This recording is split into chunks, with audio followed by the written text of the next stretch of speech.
Sir Ballari issue ಗೊತ್ತಾಗಿದೆ. Ballari issue ನನಗೆ ಸಂಪೂರ್ಣ ಮಾಹಿತಿ ಇಲ್ಲ, ಆದರೆ ತಕ್ಕ ಮಟ್ಟಿಗೆ ಮಾಹಿತಿ ಇದೆ. ಅಲ್ಲಿ ಏನು ಆಗಬೇಕು, ಕಾನೂನು ಪ್ರಕಾರ ಏನು ಕ್ರಮ ತಗೋಬೇಕು, ಅಲ್ಲಿರ್ತಕ್ಕಂಥ ನಾನು IG ಅವರು ಕೂಡ ನಿನ್ನೆ ಸಂಪರ್ಕದಲ್ಲಿ ಮಾತನಾಡಿದ್ದೀನಿ, SP ಅವರು ಕೂಡ ಮಾತನಾಡಿದ್ದೀನಿ.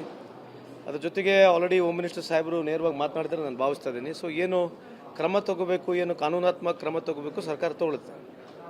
ಬಟ್ ಅದು ರಿಪಬ್ಲಿಕ್ ಬಳ್ಳಾರಿ ಅಂದ್ಬಿಟ್ಟು ಪಾದಯಾತ್ರೆ ಮಾಡಿದ್ರೆ ಇದು ಯಾರೇ ಪಕ್ಷ ಭೇದ ಮಾಡ್ತಾರೆ, ಅದು ಗನ್ ಸಂಸ್ಕೃತಿ ಬರೋದು ರಾಜ್ಯದಲ್ಲಿ ಕೆಟ್ಟ ಹೆಸರು, ಬ್ಯಾಡ್ ಮೆಸೇಜ್ ಅಲ್ಲ. ಅದು ನಿಜಕ್ಕೂ ಮೇಲ್ನೋಟದಲ್ಲಂತೂ ತಪ್ಪು ಕಾಣ್ತಾ ಇದೆ. ಯಾರೇ ಮಾಡಿದ್ರು ಗೊತ್ತಿಲ್ಲ, ಯಾರು ಮಾಡಿದಾರೆ ನನಗೆ ಗೊತ್ತಿಲ್ಲ.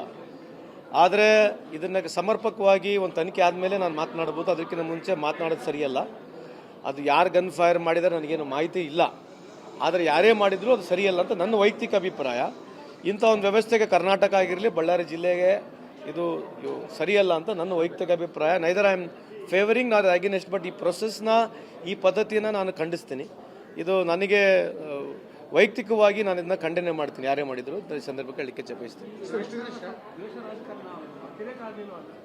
ಅಲ್ಲ, ಏನು ರಾಜಕಾರಣ ದೃಷ್ಟಿಯಿಂದ ಆಗಿದೆ, ಯಾವ ದೃಷ್ಟಿಯಿಂದ ಆಗಿದೆ ನನಗೆ ಮಾಹಿತಿ ಇಲ್ಲ. I am just trying to tell. ಅಲ್ಲ, ಅದೇ ಹೇಳ್ದನಲ್ಲ, ಯಾರು ಮಾಡಿದರೆ ನನಗೆ ಮಾಹಿತಿ ಇಲ್ಲ. ಯಾಕಂದರೆ ಕೆಲವರು ಪೊಲೀಸ್ ಗನ್ ಫೈರ್ ಆಗಿದೆ ಅಂತ ಕೆಲವರು ಹೇಳ್ತಾರೆ, ಕೆಲವರು ಪ್ರೈವೇಟ್ ಗನ್ ಮ್ಯಾನ್ ಫೈರ್ ಆಗಿದೆ ಅಂತ ಹೇಳ್ತಾರೆ. ನನಗೆ ಮಾಹಿತಿ ಇಲ್ಲ. ನಿನ್ನೆ ನೈಟ್ ಅಷ್ಟೇ ಮಾಹಿತಿ ಬಂದಿದೆ, ಸಂಪೂರ್ಣ ಮಾಹಿತಿ ನನಗಿಲ್ಲ. ಪೊಲೀಸ್ ಮಾಡಿದ್ರಾಗಿರಲಿ ಅಥವಾ ಪ್ರೈವೇಟ್ ಗನ್ಮ್ಯಾನ್ ಮಾಡಿದ್ರು, ಈ ಸಂಸ್ಕೃತಿ ಕರ್ನಾಟಕಕ್ಕೆ, ನಮ್ಮ ದೇಶಕ್ಕೆ, ಅದು ವಿಶೇಷವಾಗಿ ನಮ್ಮ ಬಳ್ಳಾರಿ ಜಿಲ್ಲೆಗೆ ಸರಿಯಲ್ಲ ಅಂತ ನನ್ನ ಅಭಿಪ್ರಾಯ.